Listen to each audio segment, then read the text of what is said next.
მე ეხლა ამოვიკითხავ ამერიკის სახელმწიფო მდივნის მარკო რუბიოს განცხადებას. რუბიო აცხადებს, რომ ვაშინგტონმა დააწესა პირობები შეერთებულ შტატებსა და საქართველოს შორის დაძაბული ურთიერთობების გაუმჯობესებისთვის. ხოლო რაც შეეხება საქართველოს ხელისუფლების მხრიდან გაჟღერებულ გზავნილებს დეპარტამენტის წარმომადგენლებთან შეხვედრის შემდგომ დღეს იყო პრემიერ-მინისტრის განცხადება და მე შემოგთავაზებთ ახლა მონაკვეთს. ხება ამერიკის სახელი ადმინისტრაციის მიდგომა ძალიან კარგია, რომ ის თვისებრივად განსხვავდება იმ მიდგომისგან, რომელსაც ავლენდა წინა ადმინისტრაცია 2020 წელი და 2024 წელი რომ გავიხსენოთ, მაშინ პირიქით სწორედ ყოფილი ადმინისტრაცია უწყობდა ხელს საბოტაჟს, ბოიკოტს სახელმწიფო ინსტიტუტების მიმართ.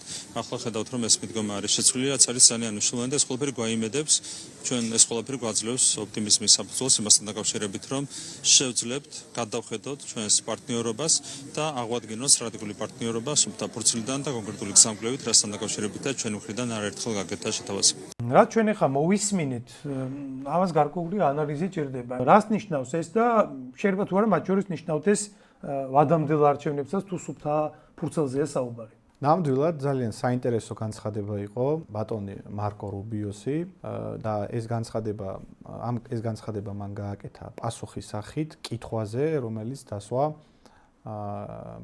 კონგრესმენმა ჯო ვილსონმა. ერთ საინტერესო მომენტი იყო მან, როდესაც ჯო ვილსონი ამ კითხვას აყალიბებდა.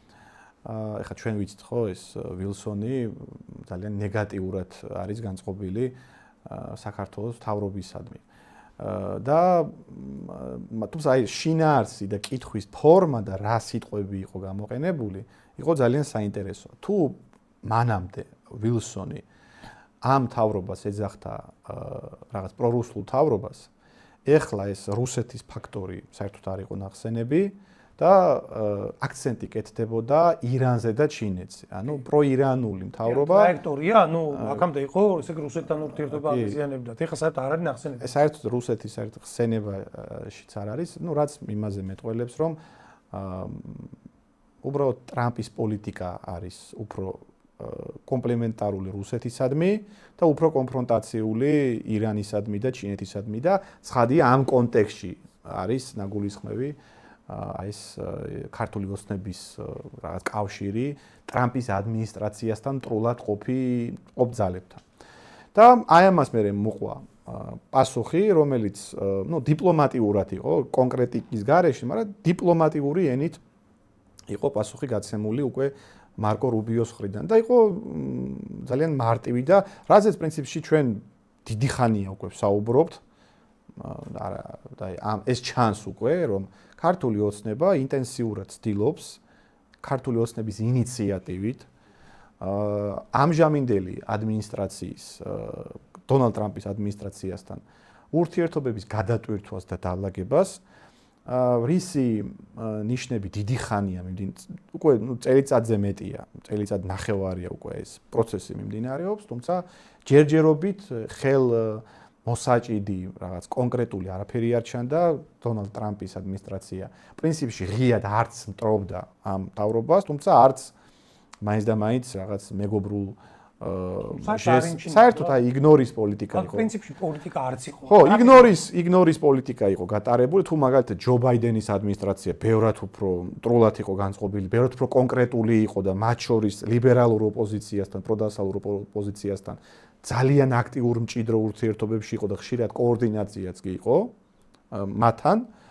ტრამპის ადმინისტრაცია დიდად არც ამ პროდასალურ ძალებთან არის კოორდინაციაში და ღიად არც მტრობდა მაინც და მაინც ქართულ ოცნებას. აი იგნორის პოლიტიკა იყო. თუმცა ცხადია ქართულ ოცნებას, რომელსაც სერიოზული ლეგიტიმაციის პრობლემები აქვს, მას ამერიკის მთავრობის მხრიდან აღიარებას ასოცლოდ ჭირდება, იმიტომ რომ ეგეთი ქვეყანა ვართ ჩვენ. ქართულ ხალხში არავინ არ ეძებს ლეგიტიმაციას და აღიარებას. ყველა ეძებს სადღაც საზღვარგარეთ და როგორც ჩანს ეს ჩვენი სახელმწიფოს და ჩვენი ერის სცენია, ხო, იმიტომ რომ საუკუნეების განმავლობაში ჩვენი პოლიტიკოსები, მაშინდელი პოლიტიკოსები, პოლიტიკა ყოველთვის იყო სხვადასხვა იმპერიების ან მსხვილი სახელმწიფოების კარებში ეძებდნენ საკუთარ იარლიყებს და ლეგიტიმაციის, ასე ვთქვათ, ფორმებს და ტიტულებს და ასე შემდეგ, რაღაც რომის იმპერიაში, ბიზანტიაში, სპარსეთის იმპერიაში, ოსმალეთში, მე რუსეთის იმპერიაში, საბჭოთა კავშირში და ეხლა ისევ აი ამ ტრეში ტრიალეთ უბრალოდ სხვა აქტორი შეიცვალა, ეხლა ამერიკის შეერთებული შტატებია. ამიტომ აქ არაფერი სიახლე არ არის. მოდი ცოტა წინ გავუსწროთ პროცესებს და ალბათ ისიც ვთქვათ, რას ითხოვს ამერიკა, აი იმიტომ რომ კონკრეტიკა ჯერ არ სადარჩანს, ხო, აი კონკრეტული არაფერი არ თქმულა. მარკო რუბიომ თქვა, რომ ინიციატივა მოდის ქართული ოცნების მხრიდან, ჩვენ მზად ვართ ურთიერთობების გადატვირთვისთვის, უბრალოდ რაღაც საკითხებია მოსაგვარებელი. და რა შეიძლება იყოს ეს საკითხები, ხო, მოდი ესეც ორი სიტყვით აღვნიშნოთ. რუსეთთან ურთიერთობების ჭრილში, რასაც ლიბერალური ფლანგი აბრალებს ქართულ ოცნებას, ეს არ სადარჩანს. აი რომ დავაკვირდეთ, აი რაღაც ბიძინა არის პუტინის აგენტი და შემდეგ მაგ ჭრილში საერთოდ საუბარი არ მიდის.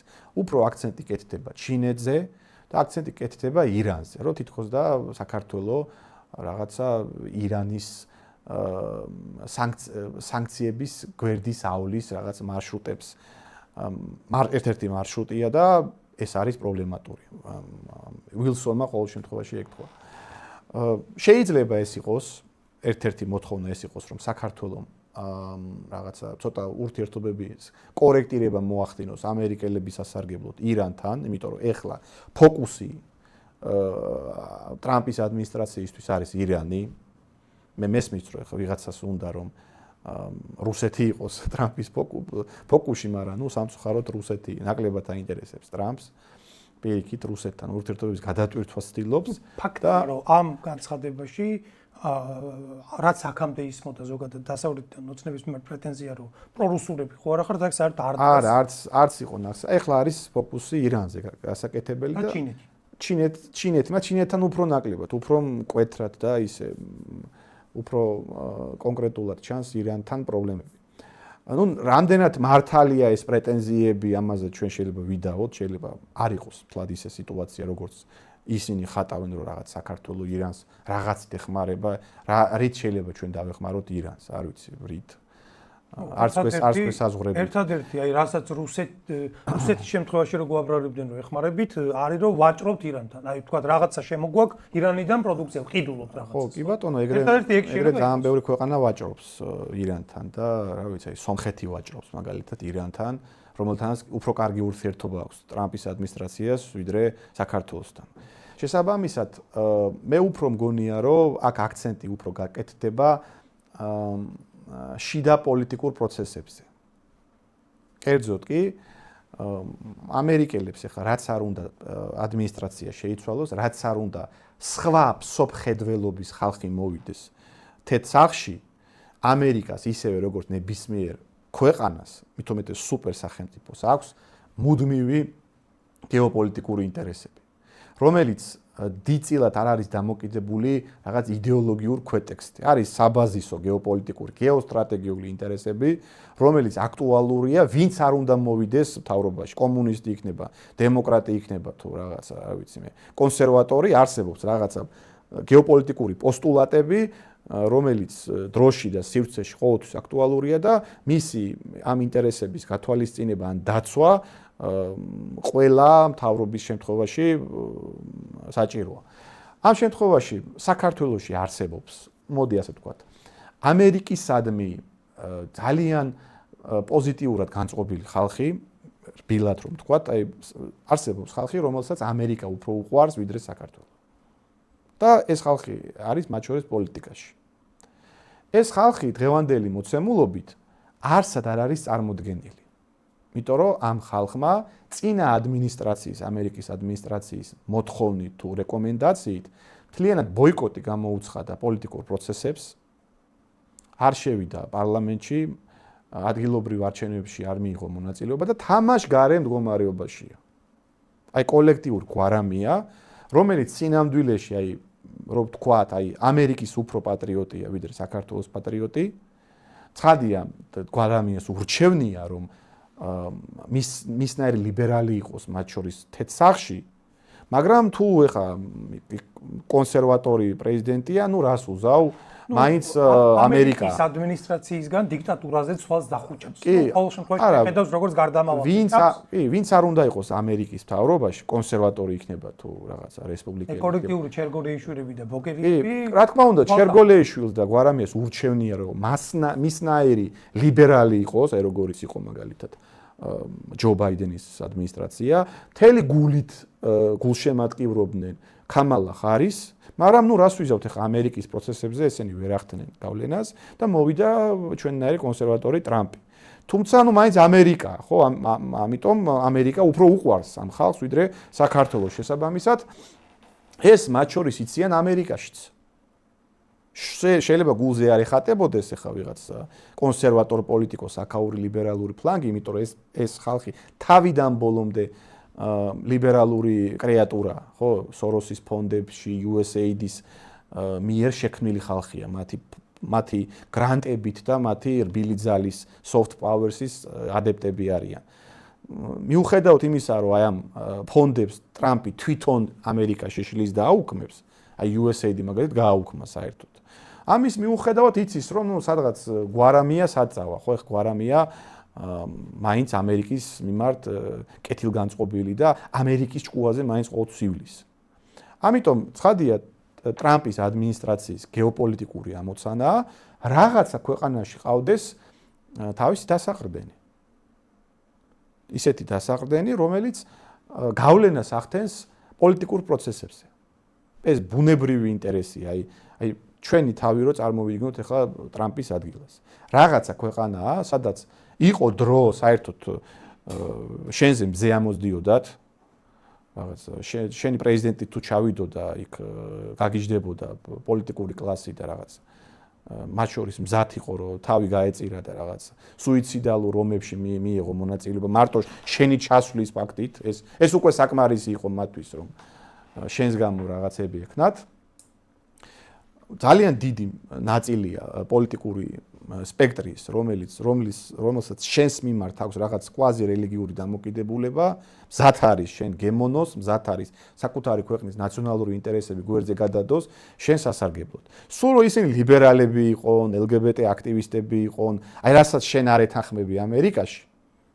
სხვა ქვეყანაში თუ ეს წარმომადგენელი მზად არის შენი საქმე გაატაროს, შენ რატომ გაწირავ მას? ხო, შეიძლება სოფხედველობაში შენ არ კონდეს თანხwebdriver და ის საპირისპირო მხარეს იყოს, მაგრამ ნუ თუ საქმეს გაგიკეთებს, არ გაწირავ რაღაცა ელემენტარულს შეუნარჩუნებ. ზუსტად ეს პროცესი მიმდინარეობს ახლა საქართველოში. სავარაუდოდ ტრამპის ადმინისტრაცია ქართულ ოცნებას თავაზობს შემდეგს. ეს ფლანგი, აი ლიბერალური ფლანგი, რომელიც დასავლეთისადმი არის ბევრად კომპლემენტარული ვიდრე ქართული ოცნება, ეს ამ ხალხს რაღაცა პოლიტიკური სივრცე დაუთმე. რაღაცა ადგილი ამათაც კონდეს, იმიტომ რომ ეხლა რა მდგომარეობაშიც არიან. პრაქტიკულად ამოვარდნილები არიან პოლიტიკური პროცესიდან. თუნდაც აი 26 მაისის მაცვლობას რო დავაკვირდეთ, რაც არ უნდა ილაპარაკონ, ნუ სრული ფიასკო იყო. ორი თვე ამზადებდნენ, რეგიონებში დადიოდნენ, მთელი მედია რესურსები იყო ჩართული იმისთვის, რომ დაენახათ, რომ აი ჩვენ დღემდე ძალავართ, მაგრამ რამდენი შეიკრიბა, 10,000 კაციც ვერ შეიკრიბნენ. ეგ რაზე მეტყოლებს? ეგ მეტყოლებს იმაზე, რომ მაგ ფლანგზე სერიოზული კრიზისია. ანუ ვინც ლიდერები არიან, ვინც პოლიტიკოსები არიან, მათ მიმართ სერიოზული უნდობლობა აქვს ზოგადად იმ ეგრეთ წოდებულ ლიბერალურ პროდასალურ ფლანგს. შესაბამისად, ეს ხალხი რომ თლად არ გაქრეს, საერთოდ რო არ ამოვარდეს კალაპოტიდან, საჭიროა რაღაცა კუთხით ამ ხალხისთვის პოლიტიკური ასპარეზის მიცემა. ანუ მოდი რო შევაჯამოთ ახლა რას ვილაპარაკე, დიდი ალბათობით მზადდება კოჰაბიტაცია, რა ვიცი, მე რამდენი ალბათ მეოთხე სერია. კოჰაბიტაცია მეოთხე სერია. ამისთვის ბრუნდებით ისევ იმ რეალობაში ბრუნდებით 2012-დან 2022 წლამდე რა რეჟიმი იყო ჩვენს 2024-ში სადაც გაწყდა 22-ში უფრო 22-ში უკრაინის ომთან მან ბრუნდებით აი 2012 წლიდან 2022 წლამდე რა ვითარებაც იყო ჩვენს ქვეყანაში მაგ კალაპოტში დაბრუნებას სავარაუდოდ ეხლა ეს ეგ არის გეგმა. ქართულ ოცნებას ეს აწყობს, იმიტომ რომ შეიძლება ვადამდელი დიდი ალბათობით ვადამდელის სახით მოხდება ეს. არ არის გამორიცხული რომ ეს 28 წელს მომზადდეს, თუმცა არ არის გამორიცხული რომ უფრო დაჩქარდეს ეს პროცესი და ვადამდელის სახით. უკვე ტექნიკური საკითხია. ეგ ტექნიკური საკითხია. ხო, როგორც ეს 28-ში მოხდეს ეს თუ მალევე მოხდეს ეს ტექნიკური საკითხია, მაგრამ თავარი შინაარსი და არსი დალაგების, აი ფორმა როგორი იქნება და მოთხოვნები რა იქნება ეს კოჰაბიტაცია მეოთხე სერია გვჭირდება თუ მესამე სერია მნიშვნელობა აქვს. აი როგორც ვიყავით მანამდე, აი კოლექტიური ნაციონალური მოძრაობა, რასაც თვითონ ეძახიან, ქართული ოცნება რასაც ეძახის, ეგ ხალხი დააბრუნეთ პარლამენტში, დააბრუნეთ მუნიციპალურ ორგანოებში და ვიყავით თქვენც რა მთავრობის სახით როგორც ხართ. უბრალოდ ეს ხალხიც დააბრუნეთ, რათა ჩვენ გავლენის ინსტრუმენტები გქონდეს, მექანიზმები გქონდეს. და სიხარულით დათანხმდება ამ რეალობას ქართული ოცნება, სიხარულით. რეალურად ეს ნიშნავს სუვერენიტეტის და დამოუკიდებლობის ნაწილის დათმობას, აი რასაც გვამადლის ხოლმე ქართული ოცნება, რომ აი ჩვენი კონსერვატიული დღის წესრიგი, ჩვენ რეალურად დამოუკიდებლობა მოვიპოვეთ და deep state-ის ტყვეობიდან გამთავისუფლდით და მანამდე რაღაც ნაბიჯებს იმიტომ ვერ გვგავდით, რომ რაღაც პირდაპირ დაკავშირებული ვიყავით deep state. აი სინამდვილეში ეგ აი რასაც რა ფორმულირებასაც ეგ ახდენდა ქართული ოცნება, აი deep state-ის ტყვეობაში დაბრუნებას გულისხმობს ეს.